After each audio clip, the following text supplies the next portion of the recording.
pass to start it. Cool. Well, good morning. It'll take me a minute to get my brain in place. Well, welcome to Loose Leaf Author Podcast. Today we are meeting with Jeni Fred, and she's going to talk to us about her fiction as well as the services that she offers to other authors. I want to start by reading her bio. So in 2009, like a million other people, Jeni, a government paralegal with a plan to finish law school, fell in love with Twilight.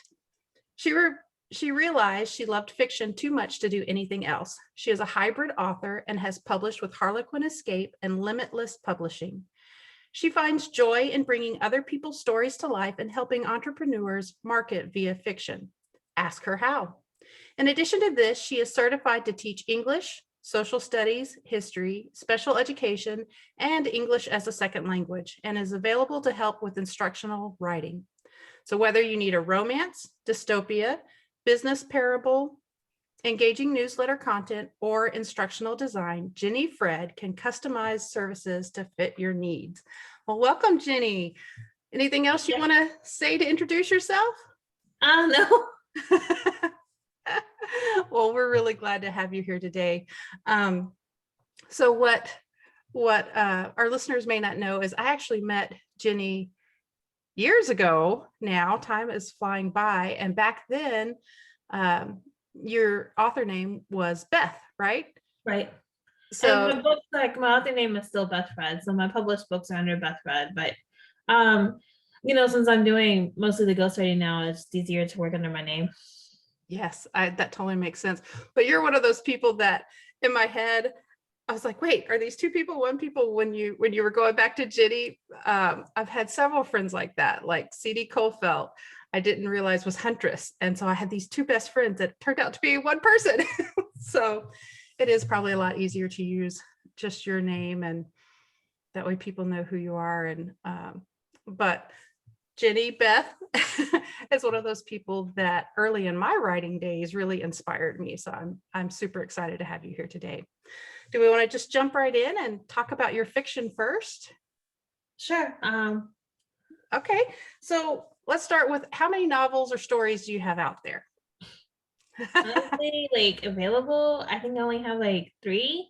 Mm-hmm. I've had more published in the past, but I like periodically go through an identity crisis where I just like undo like everything I've published. So and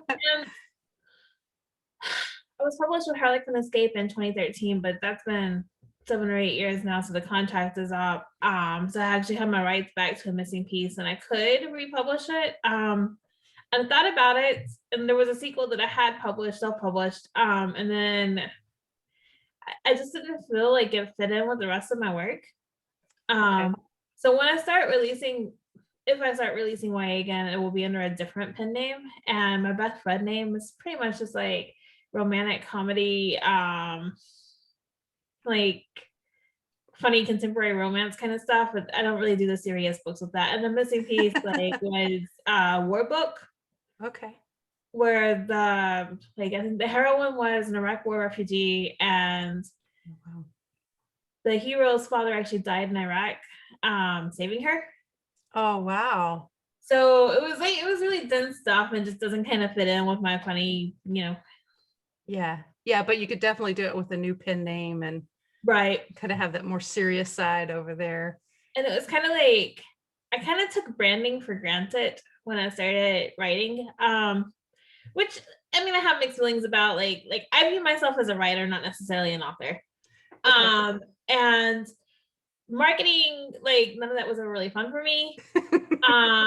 So I just kind of wrote what I wanted to, and I just kind of put it out there, and if somebody took it, fine. If nobody took it, fine. And if I self-published it and somebody read it, okay. And if not, whatever. Like, I just didn't get really concerned about it. But I have an MFA now, and looking back on it, like everything I've learned over the years, like it would have been good from the start to have my YA under one name and like my funny kind of contemporary romance under a different name. I didn't do that, so you have to kind of like learn the hard way, I guess.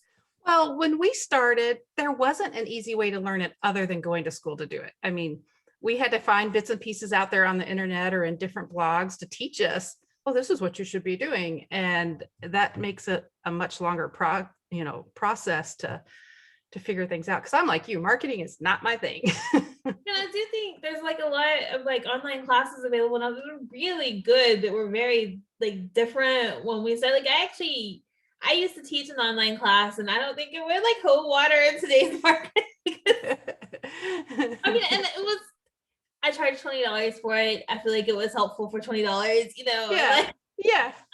It was good information, but it was like, the way online classes work today, where it's basically like a whole university class, like crammed into your like Google, like, I don't think it would hold up. Yeah. Oh my goodness.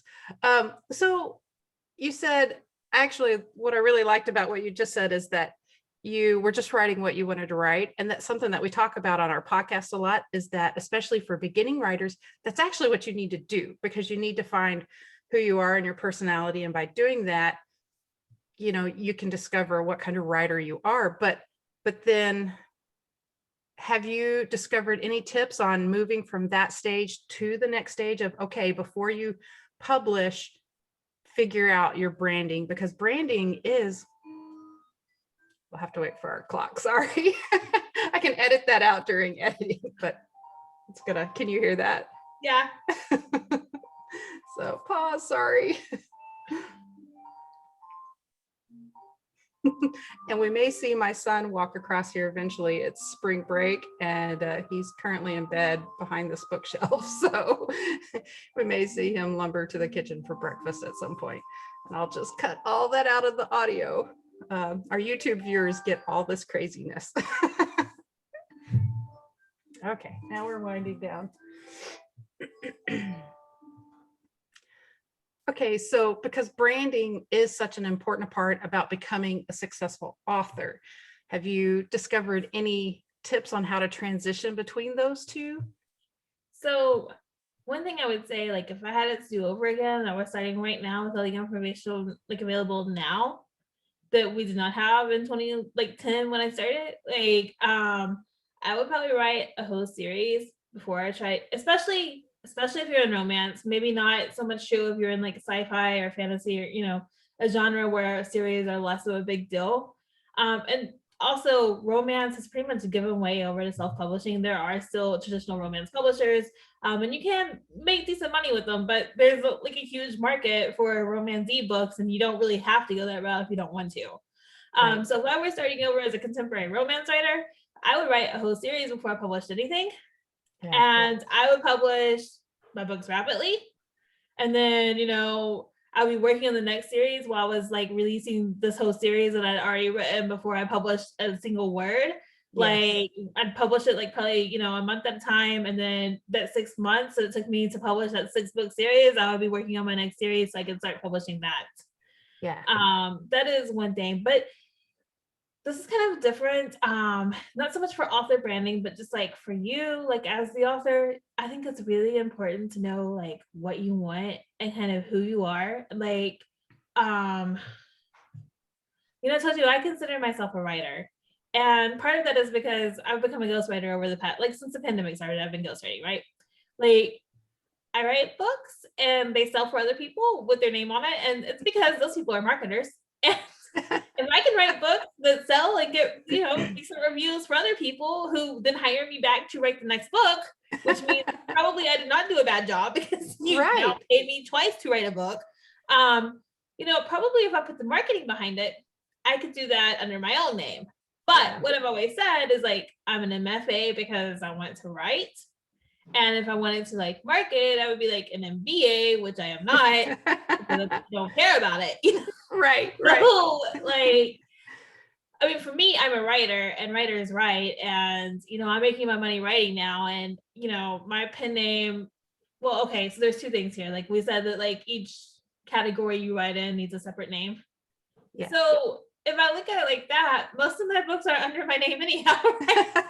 Because they're all under a category needs its own name. So it's a product line. Yes. So I might as well write that product line for somebody else who pays me cash up front. Right. And then it removes a lot of stress afterward. Right. I don't have to do the tweeting and the, Facebook marketing, and I don't have to like hire a publishing. I don't have to do all that. I'm just focusing on the writing. And I think it's really important to know who you are and what you want from your career in the process. If you asked me in 2010, I really wanted to be a bestseller, and I really thought that I could do it. And, if it were writing alone, I think I still could, but Yes. I'm not probably going to do all the things that people who make the bestseller list do. So, I mean, with that being said, it's going to be a difficult feat for me. Might I get there one day before I die? Maybe. I don't feel like it's something for me to focus on right now, though, because if what I like to do is like bring the story to life, then my time is better spent with a blank page writing, than going out networking, connecting, doing all the things like the kind of more business side of it.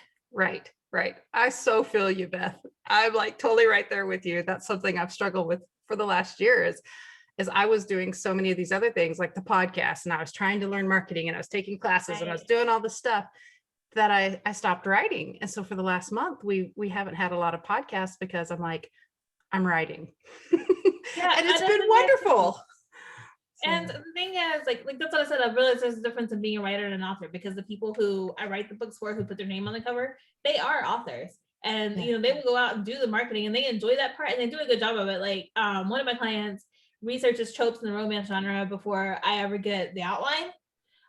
So he knows this trope is going to sell, and then he plans however many books he thinks. And if the trope changes before we finish the series, he'll be like, go ahead and tie the series up with this book, because the trope is changing. We're moving on now. And so he puts a lot of research into it, and then writes, it sends me a chapter by chapter outline that hits all these things he thinks are going to sell. And then he markets it after it's done. And that is an author. Yes. But, that's not necessarily how I'm going to spend my day. And that's totally okay too. There's a place for both of us, and we work very well together, Which is great. That's a great partnership. And like one thing you said, like you realize like you were like learning the podcasting and the marketing, so you weren't getting a lot of writing done. I mean, that's another reason I think it's really important to know what you want, because I'm writing again, and I've been ghostwriting for the past year, like since the pandemic started, but this is an accident. Like I graduated with my MFA in 2018. And at that point, I have been writing for almost 10 years. And, I think like I broke even in 2013, and that was my best year. Oh, yeah. Yeah. And the first time you break even, you celebrate. Right, and that was my best year. So I didn't do it again after that for a while. I mean, until this past year, Yeah. But like, I broke even in 2013, and that was my best year. And I was graduating with an MFA in 2018, and I had to really assess, because I have a kid, and she'll have to go to college soon, and I'll have to pay for that, Like, am I going to keep trying to do this and not getting anywhere? Or like, do I just need to go get a day job and get over it? And I did. I went and got a day job, and like, I'm a certified teacher now. I went and got a day job and got over it. And then the pandemic happened.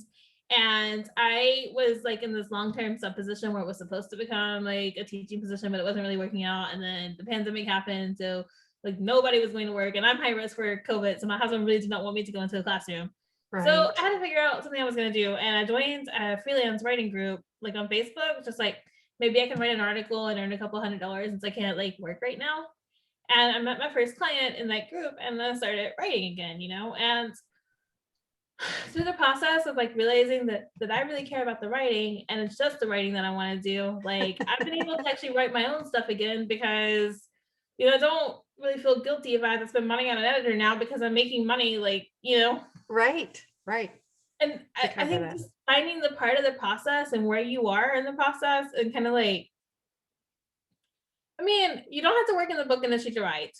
And if you do want to work in the book industry, there's a lot of things you can do. And there's lots of things you can write that, you might not think of. Like ghostwriting never really occurred to me until I found someone looking for a ghostwriter. And, I did it. I kind of thought it might be like a one-time thing, like, but we're in this pandemic, so let me make $2,500, and that will help my family, and I can put it in my savings account. Like, Vegas was shut down. My husband makes slot machines. Like, we really didn't know, let me just do this. But one book turned into another, and one client turns into another. And, having kind of feeling like I was successful and that I had hope again, kind of like opened up the area for me to be able to write my own stuff.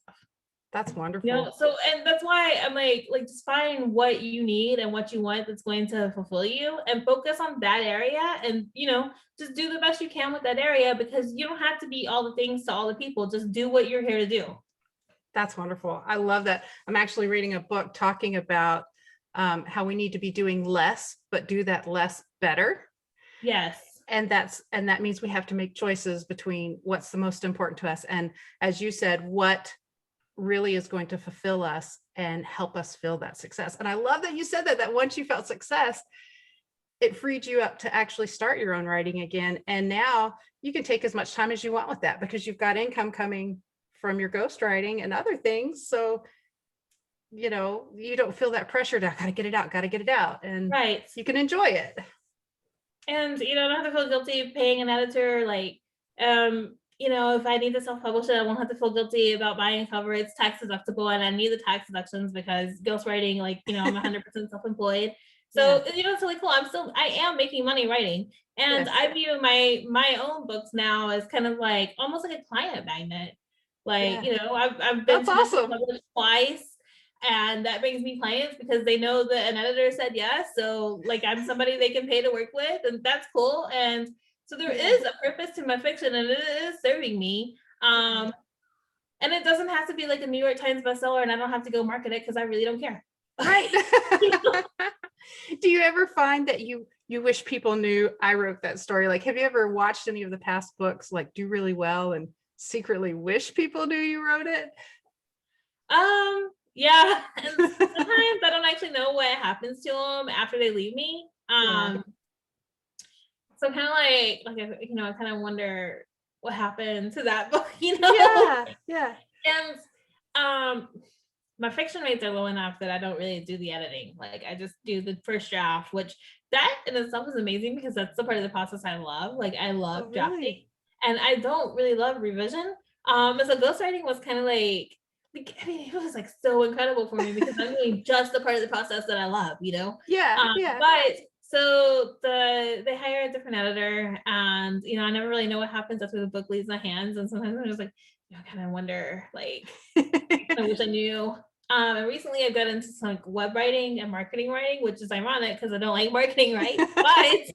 but marketing writing is not that different than fiction writing. You want to tell a story, you have to connect people, and people buy with their emotions. So show, don't tell, all the things we learned about writing is like applicable to marketing writing. And I don't, how do I say this? I don't market the marketing. Yeah. So, but those like people's websites and stuff, like they'll actually be publishing it. So in that sense, I've got to see some of my work published recently, and that was kind of cool because usually when a project leaves my computer, I don't really know what happens to it next. But when it's like the marketing writing, they don't care, like, if anyone knows I write it. So I'm like able to see what happens to it and also follow up with the results and be like, hey, are you getting the results you want from this? And like, that's been really nice too. That's cool. And that was like, I never thought I would be interested in marketing writing. It seemed very uncreative to me. It seemed very business-like to me. And it seemed like something that I would never approach with like a 10-foot pole. And it had been suggested to me before, and I kind of like blew it off. And it just kind of happened that because I started the ghostwriting, like, these kind of opportunities came up, and I'm finding that I really like all kinds of writing as long as I'm focused on the writing. Right. And sometimes it's kind of interesting to do something you haven't tried before and be able to feel like almost successful at it, That's like, wonderful. And have people tell you you're doing a good job, and like, so I just think like you have to find the part of the process that you like, and you have to be able to focus on that and like keep an open mind and know that like just because like I really thought I was going to be a novelist, my goal was to be a bestseller, I told you that, but like I'm in this place where like I'm really I stay home with my daughter. After the pandemic, she's probably not going back to regular school. We're probably going to continue homeschooling. I work part-time. I make as much money as I made subbing like the entire month. Oh, wow. Now I was a sub, so subs don't get paid a lot. So, the teachers don't get paid much more. Maybe if I had a good job, like it's not me, but I've already replaced my sub income, and I expect within a year or two, I'll be making what I could make like full-time teaching, and I'll be home with my daughter, Yeah. doing it. And I work part-time. And when I was teaching, I worked like 60 hours a week. Right. So, like, I just think finding the part of the process you belong in opens up like a world of opportunities for you. And it's okay to write new things, and it's okay to try different things. You don't have to pigeon yourself to fiction or like even one genre in fiction. You can do all the things you want to do. When you focus on the writing gets better. That is so And smart. that opens up new opportunities for you. And it's okay to explore those new opportunities, and you can do like try all the things, like you don't have to kind of like writing is writing. It translates Yeah. from like one thing to the next. And I think that when you're feeling like, oh, I wouldn't want to try that, that's not very creative, either you haven't kind of explored your own creativity to the like edge of it, like you can expand your own creativity, or you haven't got where you are in the craft Right. to like be able to take that kind of project on and make it feel creative. Like if you had told me, 10 years ago, you're gonna write web pages and you're not gonna hate it, it's freaking crazy. Like, why would I write a web page? Like, who even are you? And there are a lot of rules to writing web pages that do not exist when you're writing a romance novel. Like that is true, but it still takes a lot of creativity to be able to like talk about, like, one of my clients is a professional organizer. Okay, I'm ADHD. Organization is not something I know about. Like, okay, I've actually worked with her in a different capacity. She's coached me, and she has helped my organizational skills. Oh, great. But if you would have asked me, like, organization actually sounds kind of like boring to me. Yeah. But like it does take a lot of creativity to be able to take what she does and translate it in a way that's like very conversational, like the way we're talking right now, so that it doesn't come off like that to other people. And like ADHD people need organization. So let me make this accessible to you so you can get the help you need. Yes. And I'm at a place in my writing, because like I've been doing it for 11 years now, and I do have the MFA. I'm at a place in my writing where like I can kind of stretch and make those kind of leaps that I probably wouldn't have been able to make earlier on, and it doesn't feel stifled or like I'm following all these rules, because I can play all sorts of games with just the words. Yes. And really hone in on that craft of the words counting. And that's beautiful. I actually love that. That's wonderful. So okay, we're going to shift gears just a little bit, and I'm going to feel free to say no, I don't want to talk about that. Okay. So one of the things we like to talk about on the podcast is kind of our goals and our journey, and we've been talking about that. But I know you had a lot of bumps along your journey when you were writing fiction, some issues you had with publishers and other things. And so I just wondered, do you have advice to other authors who may start to experience that? Like, can you share some of the emotions, some of the things that you did to help move past that and get back to where you are now, where you love what you're doing? Okay, so this goes back to figure out who you are and what you want to do. And like, I mean, it's hard. Like, even then, like, this is like 10 years ago, and even now it's hard. Okay, like, so for those of you who don't know, like, I'm traditionally published twice. I had an agent for a while. I am back in the slush pile. I have been back in the slush pile for a while. Like, it's really hard, like, because you think you're getting somewhere, and then you just kind of like go backwards. But what's important to you, and do you really need an agent, and like, are those contracts really important to you? I make more money now, so I don't care. Okay. Like, right. But it was a long time to get to this place. And again, like if I had focused on the writing and not so much trying to get published, I probably could have gotten further earlier.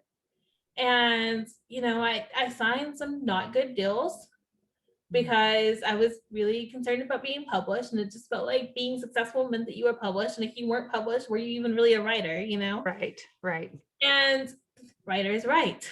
And that's it. Writers write. Writers write. Okay. Like, if you didn't hear me, writers write. Authors don't necessarily write. Authors sometimes pay ghostwriters to write. That is okay. Who are you? What do you want to do? If you want to be an author, you do need to be published. You absolutely cannot be an author without being published. If that is your goal, you have to get published. You have to find a way to publish. You can self-publish, you can traditionally publish, you can publish to a blog. I don't care. But if you want to be an author, you have to publish. Writer's right.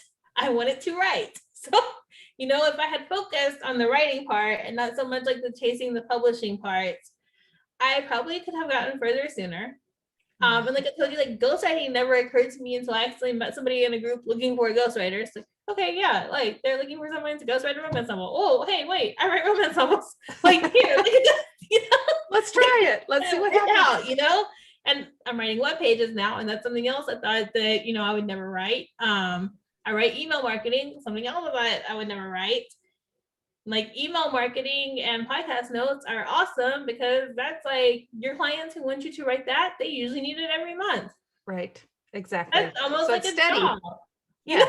Yeah, exactly. And it's consistent and they need the same thing every month. And if you give them good work, they will be happy with you because not everybody likes to write. And some people like to write, but don't have time to write and think that, their thing is going out and speaking to people. And that is fine too. And they need me to help them write.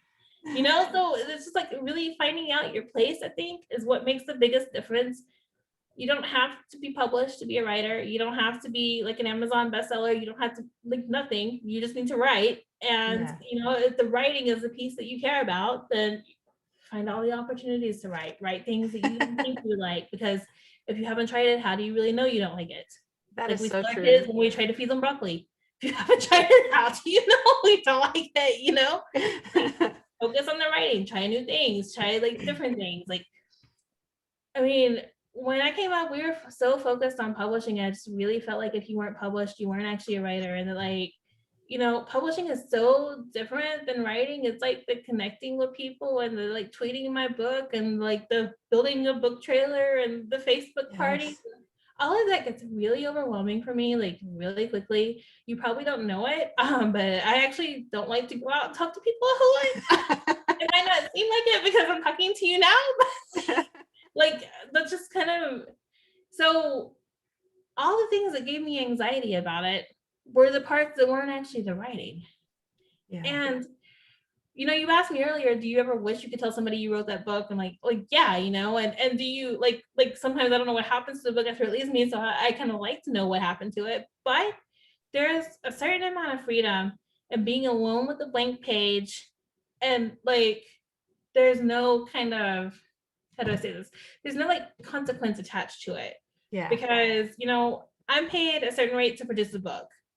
So as long as the book gets produced, that rate is what it is. And there's a certain ability to like, take chances or like, play with words in a way that I might not allow myself to do if I were connected to the outcome. And because I'm only focusing on writing, I don't need to focus on the marketing. I can get better at the writing. I write 100 words an hour now. Nice. That's wonderful. That's a lot, I can write a book in a month pretty easily now because I've had to do it for you. Like I've written a book a month just about every month this year. Oh my goodness. So, you're going to make gains quicker when you focus on the part that you want to focus on too. Because like if I'm focusing on writing and tweeting and, building a billboard in my front yard with my book title on it, like, I might get better at building a billboard, but it's not going to help me write. This is what you're talking about. If you're trying to go in 100 different directions, you don't get very far. But if you go in one direction, you get a lot farther. Right. I love seeing this concept I'm trying to learn in action. And so now I'm going to be asking myself, I'm like, for me, I hate the drafting part. I love the revising part. So I'm like, where does that put me? But I hate the marketing too, because the same way, it just takes up so much brain space. So it'll be interesting. You might enjoy book doctoring or editing. Sorry, what was that? You might really enjoy book doctoring or editing. I think that's probably where it would be like a content edit. I can learn the mechanics. That's why I hire an editor, because I'm horrible at the mechanics. Development auditors get paid, and they actually get paid more than the people who focus on the mechanics. Yes. It's kind of amazing to me because I feel like the developmental audit is actually the part that takes me the least time. Yeah. But it does pay better than the mechanical part, which is actually the part that takes me like the most time. So Right. Oh my goodness. Okay, these are good things that I could be thinking about. So wonderful. Let me get real quick. Do you have a website or places where, I mean, it sounds like people are finding you fairly easily and keeping you busy, but like what links can we share for you in the podcast notes? Ghostwritergirl.com. Okay, great. Which hopefully will be live by the time this goes live. Yes, you've got a little bit. I've got another one in front of you. I'm trying to get edited. So you got at least 2 weeks. Okay, so yeah, we'll be live by then. Wonderful. So that's the best place, ghostwritergirl.com. Yeah, like I wanted to be like Ghost Girl and have like a superhero kind of thing. But I was told like I really needed the word writer in there for like SEO purposes. So now I'm like Ghostwriter Girl. That's awesome. But you can still have a cape and just have GW on it for ghostwriter. Yeah. I love it. Okay, so since we're kind of talking about that, what's like your ideal working relationship with the people that you ghostwrite for, or the marketing writing or the email writing or website I writing? really like clients who are kind of like laid back and let me be creative, and trust me to be creative. Like I have one client who sends me a chapter by chapter outline, and I try to stay pretty close to it, but just the way like a book world comes out, like I can't. Things aren't always linear. Like just because it happens there in the outline doesn't mean that's where it should actually happen in the book. I've invented whole new characters. That's wonderful. And they've been okay with this, and I really like that because I just need that kind of freedom, like when I'm writing, to be able to do my best work. Right. And I think it kind of like helps the story have a life of its own, rather than being just kind of like, this is what we planned, so this is what we're going to do. Right. And the same is true with like marketing writing. Like I worked on a website recently where I actually invented 3 characters. And I put each character like kind of in a different situation of why they would need these services and how the services would work out for them. Yes. And one character we weren't really even sure the services would work out for because he just like maybe wasn't the ideal client. Yes. And I was kind of leery of giving it to my client because I wasn't sure, since I took this web writing job and essentially turned it into fiction. I wasn't sure how that was going to play out, but she was really happy with it. She said it was engaging, and we kind of agreed that like we were hoping people could see themselves in the different personalities and kind of see how the results would affect them. And I think that like a lot of marketing, and when I tell people, a lot of marketing is story writing. Like people who have like weekly emails that go out to a list and do really well, like those weekly emails over the course of a month usually tell a story. Yeah. And like even my webpage, I write in the 3-act structure, which is probably like partly just me because I'm a nerd, because like I've been writing fiction for all these years. And I'm sure there are different structures you could use to write a webpage that will work out just fine. But I just think like, and having been a teacher too, we learn from stories. And we know there's statistics to say people buy with emotions, and we know fiction is like a really good way to connect to people's emotions. Yes. So, being able to tell a story, like the art of storytelling translates into like all these different mediums. So when I'm writing marketing, still telling a story. When I'm writing fiction, I'm telling a story. When I'm writing instructional design, well, we said stories are how people learn. So I'm going to tell a story. Yeah. I think because we, like you said, we connect to the emotions in the story, and it helps us remember what we're learning, what we're seeing, what we're deciding on. So that's a good point. As you're talking, I'm like, okay, I need to remember that. I need to do that. There is one thing, like I do want to say, like we talked about, like you read my bio and I said like that I like to help entrepreneurs market with fiction. So yes. I had never heard of this before I started ghostwriting, but there's actually a genre of fiction called business parables. Wow. And think like The Richest Man in Babylon. If you haven't read that book, like it's probably not the best one. There's probably better business parables. That one was kind of like not that exciting. But so the idea of a business parable is you're teaching business lessons through fiction. Okay. And it's very good for the entrepreneur or the person who's like trying to teach the business lesson through fiction, because it gives them like an area to market to where like you might not find those people in another route. Like, I wrote a business parable about real estate investments, and like having that book on Amazon gives my client the ability to attract people like who are just like looking for investment books, maybe not real estate investment books, or maybe like they've kind of thought about it, but they're not really in the real estate market yet, or they don't know what other opportunities are. Like it just gives him a way to attract clients that he might not attract without the business parable. It also gives a sense of like legitimacy in the industry. There's 1,000 realtors, but I have a book out. And business parables also help people book high paid speaking gigs. Yeah. So that is a marketing tool, but you're still teaching the lessons through fiction. And business parables actually pay way better than like most genre fiction. So that's something to keep in mind too.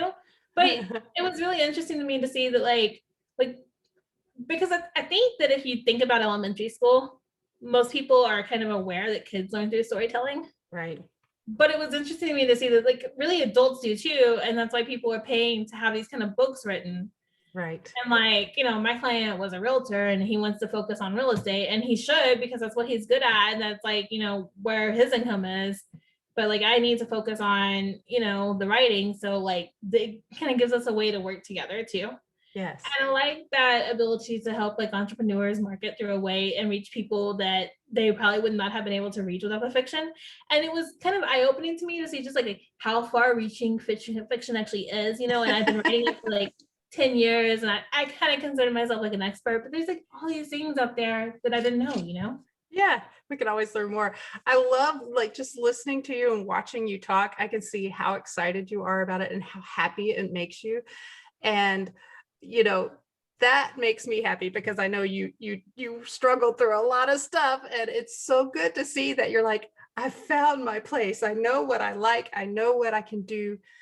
And I like that the writing is fulfilling you, but it seems like, earlier you said you don't like to go out and talk to people, but this is giving you just enough social interaction that you're finding joy in that as well without being overwhelmed.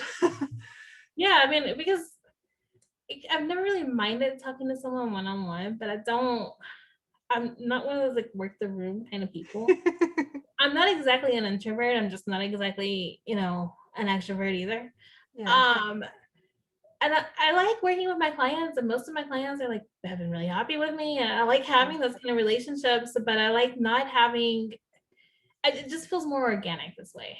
Yeah, more Like, natural. what do you need help with? Let me help you with that. And then like, of course, I follow up to make sure you're happy. And if you need any changes, we can work out that. But like, it does feel much more natural than like, handing your business card to every person at a conference kind of thing. Like, I don't even go to conferences anymore. Yes. Oh my goodness. It's COVID, so nobody goes to conferences now, but even like, you can be you can be authentic. That's the other thing we talk about is how do we get to the place where we're happy just being us? And if you like that, great. If you don't, that's okay. I have found that place, and like that in itself makes me really happy because my daughter is a competitive dancer, and she has been since she was 6, and she wants to be a professional dancer. And I don't really know if that's going to work out for her, but that's not my place to decide, But what I do know is that when she's not dancing, she's like drawing or painting. Right. Everything she does is very creative. And I like that I found a way to use kind of like I've made a business of my creative skills, and I'm making a decent, I mean, I work part-time because I'm like homeschooling her 4 hours a day, but if I worked full-time, I would be making a decent income right now. Yeah. And I like that. I feel like I'm showing her there is a way to do it. Yes. And like we kind of talked about, be open to teaching dance classes, or be open to these other things, but still focus on the dance. Yes. And I feel like I like being an example for her that she can do what she loves and what she's good at and make money at it, as long as she's like open-minded to trying like new opportunities. Yes. And like, because because this is what it's like she's good at, and because what she loves is like so creative, and like, let's be honest, sometimes it's harder to find a job in creative industries than it is in like, like, hey, I want to be an accountant. Well, yeah, you can probably get a job being an accountant. Yes. Let's be honest about that. So Yeah. I like showing her that she can make it work. I love that. Well, hey, we are just about out of our time. Do you have any, I feel like you've given us some great advice. The biggest takeaway I'm getting is that each of us as writers, as authors, we need to figure out, where we are in that line and what it is that we generally love to do that makes us happy, and choose that and look for ways to make that our priority, so that we could either focus on the writing, or if we feel like we still need to do that we need to, figure out what we're best at, and then maybe get people to help us fill in the areas where we're not good, so that we can focus on the thing we're good at. Is there anything else you would like people to know? Any other advice? No, I think that's it. Like you said it perfectly. Like, focus on what you love and what you're good at. Don't be afraid to outsource what you don't love and what you're not good at. Yeah. And don't feel like you have to be all the things. Like, I'm working on a nonfiction project, and like this is something else I never thought I would write, because honestly the topic does not sound that interesting to me. But like I said, I'm learning I can make anything creative because I have a conversational tone, and like, I can take that and I can apply it anywhere. There's a lot of research involved because it's a nonfiction project. Okay, I told you I homeschool 4 hours a day. Yeah. To write 3 or 4 hours a day, I don't have time to go do this research. So I found somebody who can do the research for me, and I can pay wonderful. her a nice chunk of change. Like, she charges $50 an hour, I can pay her. And I can still have, like, I'm making a decent profit off of it, because like nonfiction pays more than fiction. So I can hire her to do, and that actually makes me feel good too, because I feel like now I'm hiring these other people so they can do what they want to do, and then they can, they're gonna go hire somebody to do what they want to do. Like, it just. So you have to be willing to spend some money in order to do what you love. I don't know about that, because I started out, I told you, I joined the Facebook group, and I was just like, maybe I can get an article or something and make a couple $100, because the whole world shut down, and like, Vegas is shut down. My husband makes slot machines, and I'm not subbing right now, so this is kind of scary to me. And then I found my first client. Yeah. So the only thing I paid for with that first client was Word, because I didn't actually have Word on my computer before then. And that was like $70, and the project was like a $2,500 project. So nice.